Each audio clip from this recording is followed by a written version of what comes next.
Muy buenas tardes, amigos. Estamos para Visión Jurídica. Los saluda el licenciado José Luis Jorge Chávez. Estamos en un programa más en transmisión. Hoy tengo el gusto de estar a mi lado. Está el maestro Miguel Ángel Álvarez, maestro en criminología y presidente del INACIPO. Hoy, aprovechando que teníamos una reunión de trabajo, ya saben, siempre a los periodistas nos da por improvisar, bueno, por esa situación. Entonces comprometí aquí al maestro y le dije, estábamos sobre una temática de lo que es la alienación parental. Le dije, ¿por qué no platicar de ella? Antes de eso quiero hablar un poco sobre el maestro. Para los que no lo conocen, es director general del Instituto Nacional de Ciencias Forenses, SC, exsubdirector de Política Criminal de la Procuraduría General de la República, así también como presidente de la Confederación Mundial de Ciencias Forenses, AC. Yo he tenido el gusto de verlo en bastantes escenarios, como el INACIPE, el Instituto de Formación Profesional, entre muchos otros bueno, podría citar ahorita el maestro, pero cuestiones de tiempo. Es un gran conferencista. Muchas gracias. Y la temática de hoy entramos con eso. Yo quisiera decirle al maestro que para el conocimiento del público que nos hace favor de seguirnos y que muchos no son expertos en esta materia, porque recargo, este programa es para gente que estén interesados en la materia jurídica, pero también tiene un efecto en toda la ciudadanía y son temas de interés. Entonces, maestro, ¿qué es la alienación parental? Mi querido maestro José Luis, primero que nada, muchas gracias por la invitación. Como siempre, es Un un honor. honor poder estar transmitiendo para tus radioescuchas, para tus seguidores. Y qué bueno que abordes estos temas que no solamente, como bien dices, son del alcance del interés de los abogados, sino también del público en general, porque son temáticas que vivimos muy a diario, desafortunadamente, en muchas familias. La alienación parental se ha identificado como una forma de violencia psicológica en donde se utiliza al menor hijo por cualquiera de los dos cónyuges, normalmente el que tiene la guardia y custodia, para efectos de generar una forma de manipulación, a efectos de que rechacen, odien, tengan miedo del otro cónyuge, con toda la intención, a final de cuentas, de utilizar a los menores hijos como un medio de desquite, de venganza, de presión, o también con la dinámica respecto a las pensiones y demás.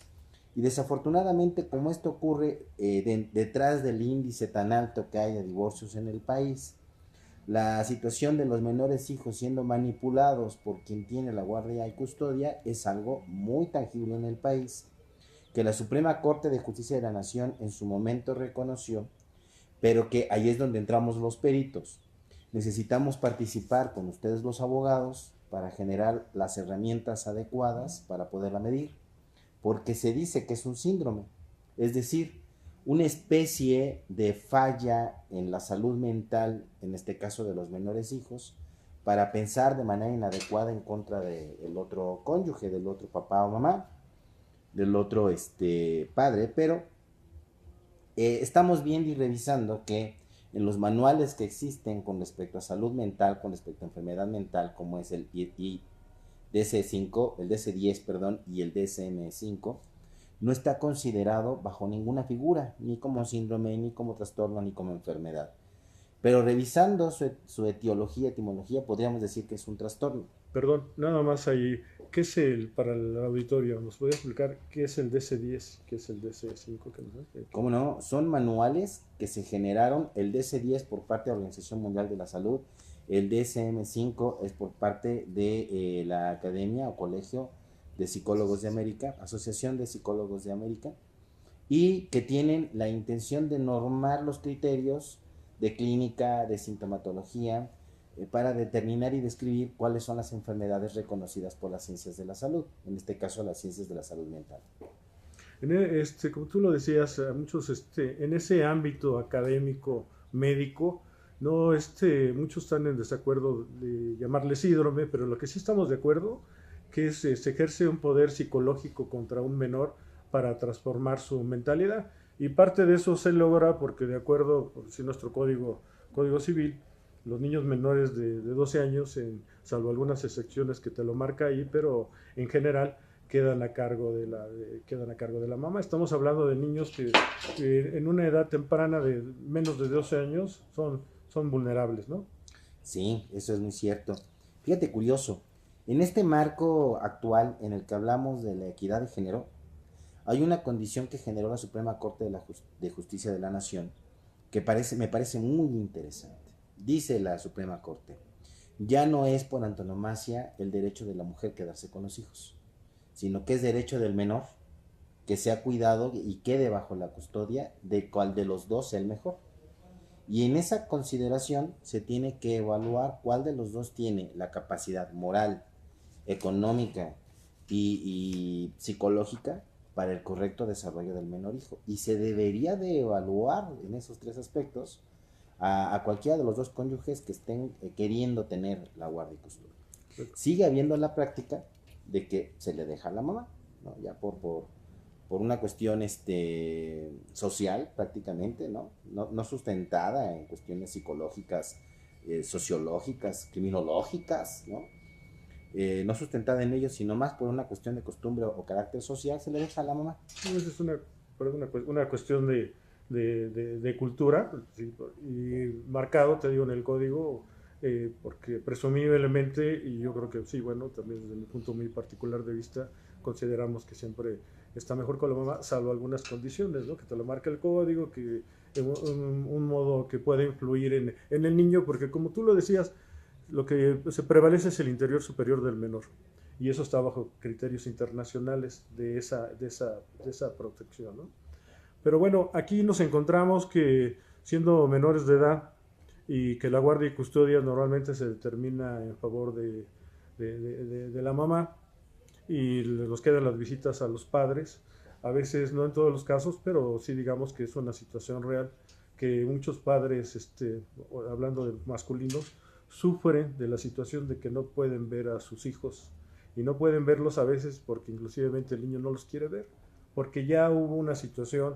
En eso consiste esa alienación, que empiezan a trabajar sobre la mentalidad del niño, a meter cosas que, ¿sabes qué? Pues tu papá, pueden tenerle temor, pueden tenerle odio, o simplemente un deseo de no querer estar cerca de él porque se sienten abandonados, ¿no? Están en una situación así generalizada. También ese es el derecho internacional. También la Corte quisiera citar que, como un antecedente, la Suprema Corte analiza la polémica figura del síndrome de alienación parental, cuestionada en la acción de inconstitucionalidad 19-2014, en donde fue la ponente del proyecto la ministra Norma Piña, correspondiente esto a que en noviembre de 2013 hubo una iniciativa para adicionar a nuestro artículo 323 del Código Civil esta situación de la alienación parental, pero eso no pasó. Actualmente la Corte parece que está cambiando sus criterios, y tú creo que nos comentabas, ¿hay alguna tesis aislada, había jurisprudencia sobre esto? Sigue estando un poco complejo, efectivamente hay una tesis aislada que señala que debería de ser un criterio el tema de poder demostrar alienación parental por parte de un cónyuge, el que se haya quedado con la guardia y custodia, para fines de entonces quitarle esa guardia y custodia y concedérselo al otro. Es una dinámica bastante compleja. Estamos considerando que se nombra por sus siglas SAP al síndrome de alienación parental. El concepto de alienación lo deberíamos de entender como aquella condición de una persona que no piensa por sí misma, sino que adopta el pensamiento y conducta de quien lo alecciona. Eso sería una alienación. De manera que una persona alienada tiene obnubilado su criterio. Si estamos considerando que los menores de edad, la ley considera que es gente que no tiene conciencia por sí sola porque está en una formación de su personalidad, y a esto le sumamos una mala influencia, ahorita ya los psicólogos, porque en nuestro Instituto Nacional de Ciencias Forenses, estamos conformando un equipo multidisciplinario para analizar este fenómeno. Y muchos de mis psicólogos principalmente insisten en que ya no deberíamos de llamarlo alienación, porque los documentos que hemos mencionado como manuales que sirven de guía para determinar enfermedades mentales, síndromes o trastornos, no conocen o no presentan el tema de la alienación. Es más fácil que un psicólogo con las herramientas que tiene o un psiquiatra con las herramientas que tiene pueda hablar de manipulación parental. Y bueno, eso ya da un margen para poder presentarlo como medio de prueba para sustentar esta agresión contra el otro cónyuge, utilizando como medio al menor hijo. La condición está que al final del día no se trata de pelear un tema de que si pagó, entonces que sí lo vea, y si no pagó, que no lo vea, o aunque pague, me trató mal y entonces va a mi desquite, y ese tipo de cosas que se da mucho en nuestro país, muy emparejado con el problema importante de violencia intrafamiliar que existe en México. Hoy la Suprema Corte de Justicia de la Nación se postuló, no sé si hoy o en esta semana se postuló, en cuanto a que cónyuge que no permita ver a los niños en un régimen de convivencia establecido perderá la guardia y custodia. Me parece bastante justo, pero también tendríamos que ver que quien se queda con la circunstancia de dar una pensión y también se responsabiliza por un régimen de convivencia, pues también lo cumpla. Es decir, es que los dos ejerzan sus derechos y sus obligaciones, pero yo creo que también hay que darle mucha importancia, como tú bien decías, al interés universal del menor. Una situación que quedó consignada desde ordenamientos internacionales, que México en esta dinámica de absorber o de presentar el tema de los derechos humanos en todos sus aspectos, también asume este tema de generar una ley para los niñas y adolescentes. Y no se respeta, porque entonces quienes están siendo manipulados y quienes están viviendo como víctimas inmediatas el tema del sometimiento psicológico, pues son los menores hijos. Y eso no lo estamos haciendo consciente. De manera que estamos generando otra figura de violencia intrafamiliar que no se está considerando de esa manera, y que independientemente de que pudiera ser una causal para poder llegar a perder en un momento dado la guardia y custodia, pues que también está afectando al menor hijo, ¿no? Y eso el DIF, ellos sepa, porque por ahí hubo la oportunidad de platicar muy de cerca con procuradores del menor del DIF. No es una causal que ellos consideren, de hecho no tienen ningún protocolo cuando se llegasen a enfrentar ante un tema que pudiera percibirse como alienación parental.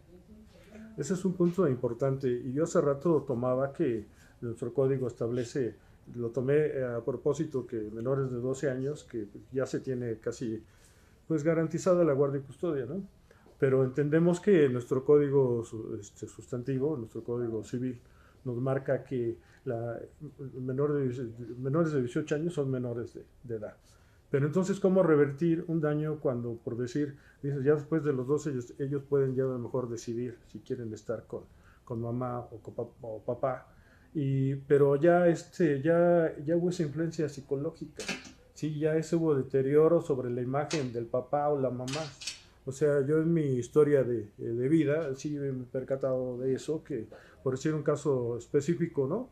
La esposa que sorprende a su marido, a lo mejor engañándola. Entonces se separan, de alguna forma mujer está desprotegida económicamente, el marido asume esa carga del cuidado, pero después dice, ¿sabes qué? Ahora no te dejo verlos. Entonces los niños empiezan a crecer con esa situación, porque aunque el error, digamos, esa situación la provocó el esposo, y que puede ser de cualquiera, puede ser en sentido contrario también, ¿no? Que la mujer por X o por Z, no sé, socialmente tuvo una conducta que provocó la separación. Pero eso ya influyó quien que se quedó con ellos, siendo que el que originalmente provocó la conducta, pero tiene los hijos, y empieza a decirle, no, es que tu mamá ya se juntó con alguien más, o tu papá ya se juntó con alguien más, entonces no te quiere, no te ama, y empiezan a crear sentimientos que cuando el muchacho los empieza a desarrollar, si hay una influencia que por años está teniendo esa carga emocional, pues entonces cuando el papá quiere reclamar, dice, ya tiene más de 12 años, pues yo a lo mejor ya puedo tener acercarme a mi hijo, pero ya encuentra que hay un distanciamiento que a veces son irreparables, ¿sí? El daño que se causa ya no se puede reparar, ¿no?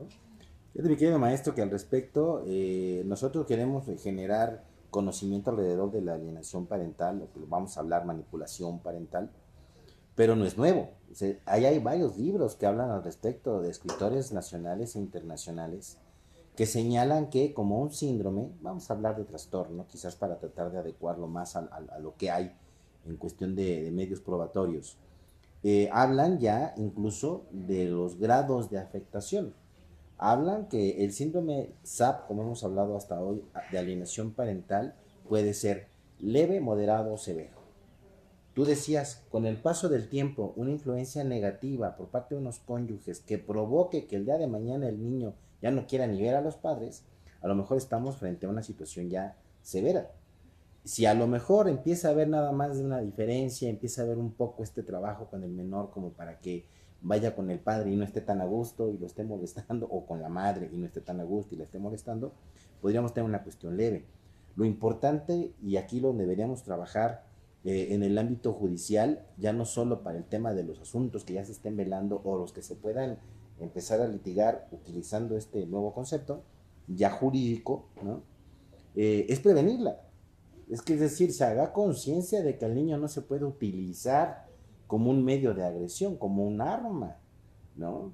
Y entonces, bajo ese contexto, no solamente estaríamos hablando de los cónyuges, porque en nuestro país, con su idiosincrasia como está, en muchas ocasiones los menores hijos, y mientras más chiquitos más ocurre, acaban no solo bajo el cuidado de quien legalmente tiene la guardia y custodia, sino también de todos los demás familiares, tías, tíos, abuelos, otros posibles hermanos, ¿no?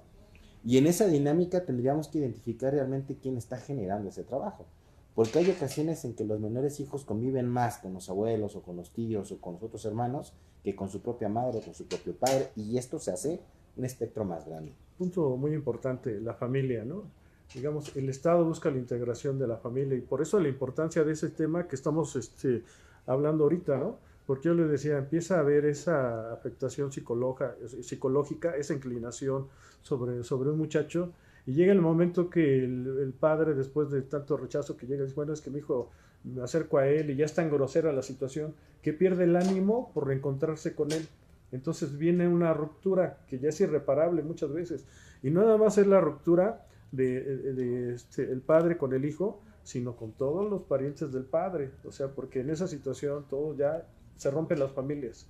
Sí, porque tú hablabas, tienen primos, tienes tíos, tienes abuelos, pero a veces esa situación rompe toda la situación de esos vínculos. Entonces, tenemos que poner mucha atención ahí. Y actualmente, bueno, maestro, nos presentamos y un padre, una madre está viviendo esta situación y dice, bueno, pues yo tengo que ir con el juez, voy con mi juez familiar y lo primero que tendré que ver es esta situación, expresarle que no me dejan, que no me dejan ver a mi hijo, ¿no? Establecer mi demanda para que se lleve un trámite, ¿sí? Para que se presente, para que venga, pero viene la gran situación en este asunto, demostrarlo, ¿no? Llegar a esa demostración de que realmente la hubo, porque la otra parte pues la va a negar. Y yo en esa parte que tú sé que eres un experto en esta parte de la psicología y estudian todo, son peritos especialistas, estamos capacitados porque normalmente dices, bueno, pues debe de haber siempre una psicóloga para que atienda este tipo de asuntos, ¿no? Siempre debe de haber ahí. Pero realmente crees que con la experiencia que se tiene internacional, lo que esté sucediendo, que los psicólogos, los expertos, los que tienen que tener expertise en esta materia, lo están para este tipo de temas?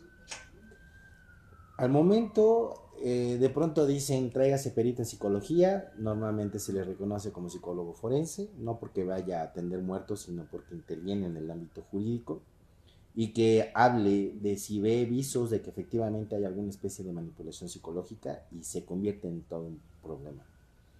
Entonces, asociaciones serias, digo, no es por presumir, pero nosotros nos jactamos no solamente de dar cursitos, sino que también damos capacitación a instituciones de gobierno y nos preocupamos por desarrollar protocolos. Entonces, al menos en lo que respecta a INACIFO, estamos ya trabajando en establecer ese tipo de protocolos, porque hay un binomio que no, a lo mejor no hemos acabado de consolidar. El binomio entre peritos y abogados. Entonces el perito hace su trabajo como debe de hacerlo, pero cuando llega al terreno de probar, y hoy en día con el nuevo sistema acusatorio, bajo la premisa de siempre ha existido, pero ahora es más importante, la premisa de probar fehacientemente, es que los servicios periciales han cobrado más relevancia, porque la intervención de peritos inquiere que el perito debe de ser un científico y que todo lo que va a opinar en su dictamen pericial es un conocimiento probado. Entonces, para dar esa asertividad en nuestros dictámenes, tiene que haber un antecedente de estudios que le permita al perito decir, en base a esta teoría, en base a este protocolo, en base a esta, en el caso de la psicología, por ejemplo, en base a estas baterías, yo dictaminé y llega a la conclusión. Entonces, hay trabajo por hacer. De manera que hay conceptos, hay baterías, hay protocolos que no existen. Por eso es que realmente no ha sido una verdadera herramienta el tema de que la alienación parental, la Suprema Corte la considere, porque el tema es que el abogado la sabe citar, la bronca es que el perito la sepa probar, y eso es para lo que estamos trabajando. Y eso de probarla, créeme que es un punto que debemos tener una consideración muy, muy, muy especial. ¿En qué sentido? Yo nada más veo que los abogados, bueno, en este caso también el que ve una oportunidad, dicen, bueno, pues yo no tuve la guardia de custodia. Y que lo empiecen a ver desde el lado que obviamente no debería ser profesional, pero que muchos compañeros lo vean y digan, no, pues eso es se abrió una puerta para que nosotros lo cuestionemos y digamos que no te los dejan ver, aunque realmente sí te los dejen ver, ¿no? Pero dices, vamos a emprenderlo y vamos a ponerlo a que no lo deja, a que realmente está ejerciendo una situación de ponerlo el niño contra mí, ¿sí? Y normalmente, ¿qué hacen? O que está mejor conmigo, ¿no? Porque dice, ¿sabes qué lo está poniendo contra mí? Porque la mamá le dice, ¿sabes qué? Normalmente en una generalidad, ¿no? Nuestras mujeres mexicanas, nuestras madres dicen, están preocupadas porque el niño coma bien, están preocupados porque el niño haga la tarea. O sea, hacen las labores difíciles y el padre que ya no está con ellos llega y te dice, es mi día que me toca, no sé, ¿no? En una situación general, vámonos al cine, come todas las palomitas que quieras, come los chocolates que quieras, haz lo que quieras, está en un desorden total, no pasa nada, soy tu papá. Entonces, desde ahí el niño dice, mi papá es a todo dar, ¿no? Mi papá me lleva, no me cuestiona, ¿no? Entonces, por qué la situación de lo importante, ¿no? Y de que se pueda determinar que tener muy bien marcados los mecanismos de esa parte forense, de especialistas, peritos muy, muy importantes, porque yo no sé, no es un tema fácil, que de repente se abre esta cuestión a que dicen, ok, vamos que se abra más esta apertura a acusarte de que se está ejerciendo una alienación parental. Es una situación muy, muy difícil en la que creo que debemos tener buscar la experiencia internacional, aunque son diferentes culturas, pero sí en lo que ustedes están trabajando, ¿no? Que tenemos que tener hay casos, el juez debe tener una capacitación especial, ¿sí? Porque aunque está juzgando en base a sus máximas de la experiencia y su pericia, pero necesita llegarse a otras situaciones que realmente se las tiene que demostrar un experto, ¿no? Es muy poco el tiempo que tiene ahí. El Ministerio Público debe tener también herramientas. Los psicólogos que están ahí deben tener herramientas. Los abogados de las dos partes debemos de tener herramientas. ¿Sabes qué, maestro? Sí. Y perdón que te interrumpa en ese sentido, porque tienes toda la razón. El hablar de un concepto que pareciera novedoso, ¿no? Implica que el paquete tiene que ir completo. Entre la instrucción con las autoridades, quienes intervienen en la procuración y la administración de justicia en todos los ámbitos, no solo penal, sino familiar, sí, y demás. Y todos los escaños que tenga que seguir en un momento dado un litigio. Pero quiero decirte con todo el respeto, el profundo respeto que tú sabes que te tengo a ti como persona, claro, ¿no? Pero también a tu profesión como abogado. El tema es un choque que hay, una diferencia que hay entre las ciencias penales y las ciencias forenses. Es que, y principalmente, voy a hacer el tema puntual con la criminología, es que el abogado trabaja con lo que está escrito y como está escrito, diciendo o llamando a las normas, ¿no? Invocando a las normas. Mientras que el criminólogo trabaja con un espectro de lo que no está escrito y es considerado antisocial, ¿sí? Y no, entonces, si no está tipificado no quiere decir que sea bueno. Hay conductas que no están tipificadas y no son buenas para la sociedad. Y voy para allá. En algún foro, precisamente respecto de feminicidios, escuché una experta que venía o viene de la ONU y hizo una expresión que a mí me llamó la atención porque dice, no solamente se trata de las mujeres educando en el machismo, sino se trata también de aquellos hombres que educan con su ausencia. Y ahí lo dejo. vamos a regresarnos al tema de la regulación de las visitas con los menores, estos regímenes de convivencia. Cuando un juez determina un régimen de convivencia, la práctica legal es que el hombre está obligado, pero también tiene el derecho a la par, de ver a su hijo en la periodicidad que dice el convenio o que dice el acuerdo o que dice la sentencia, ¿no? Pero de ahí también resulta que en ocasiones hay mujeres, como igual también hay hombres que se quedan con la guardia y custodia, que dicen, a ti te toca tal día. Así es que no vengas a verlo los demás porque no van a estar, porque no es tu derecho, porque nos quedó así. Y entonces, ¿cómo educas? Perdemos esa conciencia. Lo real debería ser, en aras de la formación adecuada de los menores hijos, es ven cuando quieras ver a tus hijos. Y entonces empezar a generar una conciencia en ambos de que aunque como parejas no pudieron funcionar y tuvieron que separarse, sea mediante el divorcio o sea mediante una separación legal, la condición de la educación de los menores tiene que seguir siendo en pareja. Y entonces ejercer su función de padre y ejercer su función de madre de la manera más sana. Y aquí tendría que permitirse, fuera del régimen de convivencia, que padre o madre que no tiene la guardia y custodia pudiera intervenir en esa educación. Y entonces se viera obligado quien tiene la guardia y custodia de estar informando al otro. Oye, pasa esto, oye, necesita aquello, oye, habla con él, habla con ella, por favor, te necesitan tus hijos. Estas dinámicas que detrás de un pleito se inhibe por completo. Entonces no hay preparación, no hay formación, no hay cuidado de los niños. Y ese es un terreno, nuestro país pugna, grita de manera muy sentida paz social. Pero ¿cómo vamos a poder hablar de paz social si desde el núcleo más importante, la célula más sustancial de la sociedad, que es la familia, no sabemos vivir en paz? Y mucho se habla del tema de género con respecto a de la mujer. Y yo lo he mencionado en distintos foros. Con respecto de la mujer se han hecho sus taxis rosas, sus trenes rosas, sus centros de justicia rosas. Y lo que aparentemente ocurriera es que tildamos al hombre de agresor por naturaleza y tildamos a la mujer de víctima por naturaleza también, y entonces los alejamos.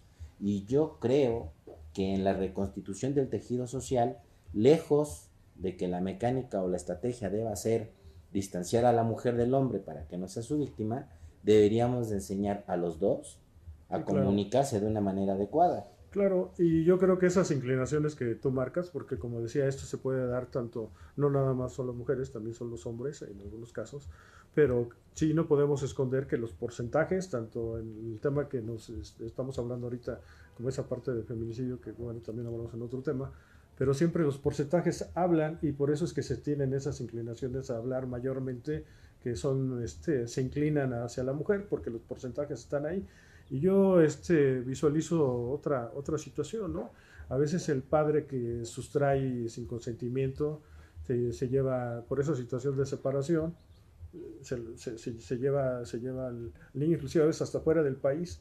Pero esas sustracciones, ese tiempo que tú te lo llevas, estás cambiándole su medio vivindis, su medio social. En ese medio, por poco que uno pueda pensar, no sea a lo mejor una sustracción de 4, 5, 3 meses, ellos están acostumbrándose a una atmósfera diferente, a lo mejor a un amigo, a cierta gente. Entonces, que se esté dando ese tipo de situaciones también, yo creo que se tiene que vigilar, porque el castigo podría ser, dices, bueno, al final es que te quiten la guardia de custodia, ¿no? Pero yo creo que, no sé, es a título personal, yo creo que tendremos que analizar que esto es una materia civil, familiar, pero yo creo que tendremos que tratar de buscar un castigo mayor para inhibir estas conductas, que no nada más porque el daño que se está causando a estos niños en esa situación, a veces vemos analizando, como dijimos, que dependiendo a la edad que se tengan, porque también tú nos hablabas, o me hablabas antes de grados, ¿no? Hay grados que puede haber esa afectación, ¿no? Sí, mira, la verdad estás hablando de una situación de menores, es una conducta antisocial y de paso es antijurídica, está tipificada. En el tema de la alienación parental consideramos que es una conducta antisocial que no está debidamente tipificada. Y así hay varias conductas que no están tipificadas y que son contrarias al bien del menor, ¿no? Entonces, yo considero que deberíamos de hacer conciencia en ese sentido, porque hay un montón de cuestiones que hacemos a los niños como sociedad, como sus padres, como sus familiares, y que son completamente contrarias a su desarrollo sano. Hay una ley, decíamos, la de los derechos de los niños, niñas y adolescentes, que deviene de un ordenamiento internacional. Pero como no es punitiva, entonces quien quiere la sigue y quien quiere no. Y los mexicanos estamos muy hechos, así como de que hasta donde alcanzo a ver es mi jacal, ¿no? Entonces acá con los niños de pronto vemos como unos padres podían estarle pegando de manera infame a un menor y no nos metemos como sociedad pues, porque es su hijo. Y ahí también nosotros como sociedad hemos perdido mucha sensibilidad.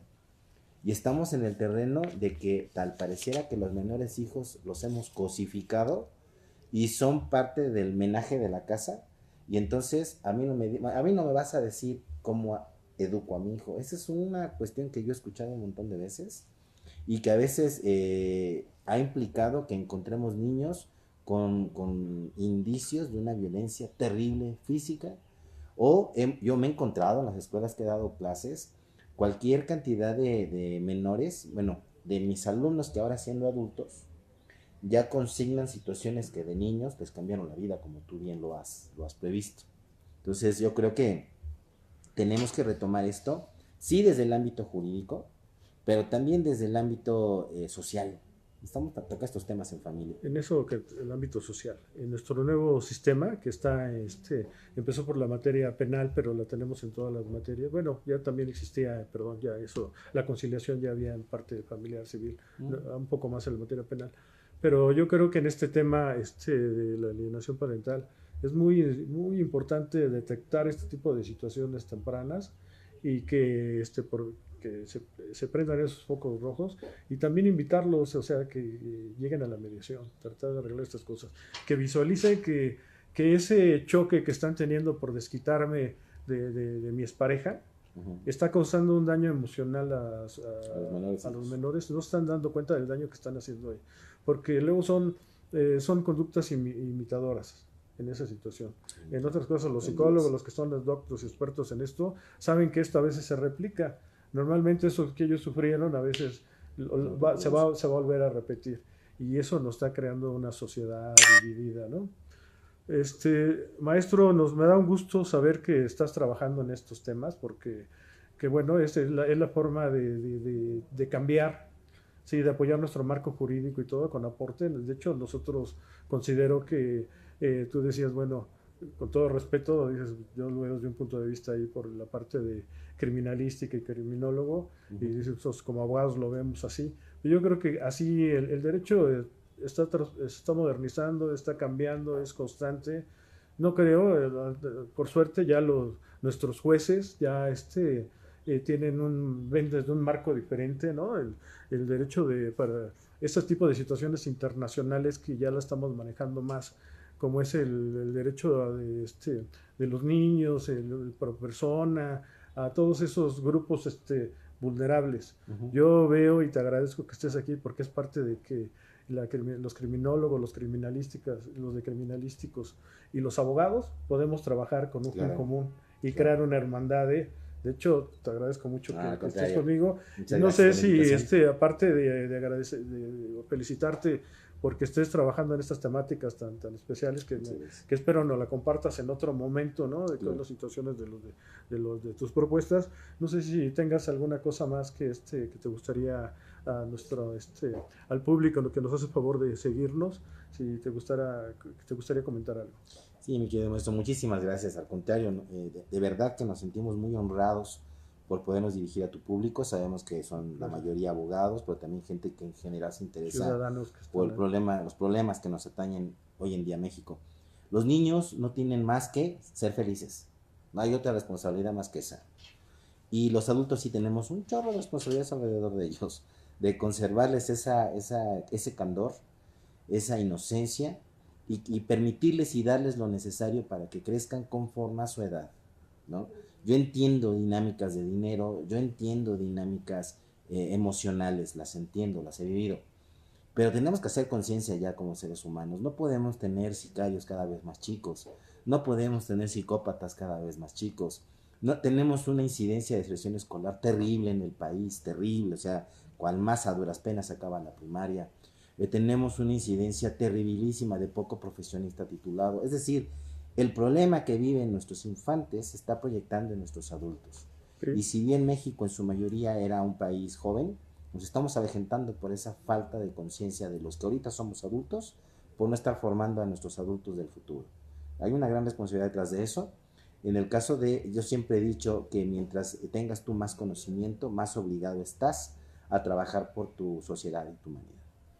La verdad que te agradezco ese cierre, lo comparto, también es mi visión y sé que es la visión también de muchos ciudadanos que nos están escuchando y algunos recuerden que siempre podemos reflexionar, siempre este tipo de programas van en ese sentido y si alguien de los que nos está escuchando está viviendo por una situación ahí, pues le pediríamos eso, que reflexione en esa temática, nos está diciendo lo que puede ocasionar sobre un niño y que se vuelve un adolescente, un joven, esta alienación, dicen, no es para tanto, sí, créanme que sí sufre un trastorno. ¿Sí? Sí, sí. A lo mejor ustedes como padres no lo están percibiendo en su momento, pero lamentablemente ya cuando lo perciban que ya son unos adolescentes que difícilmente cambian su conducta, o peor, ya son unos adultos, ya el daño ya está hecho, ¿no? Así es.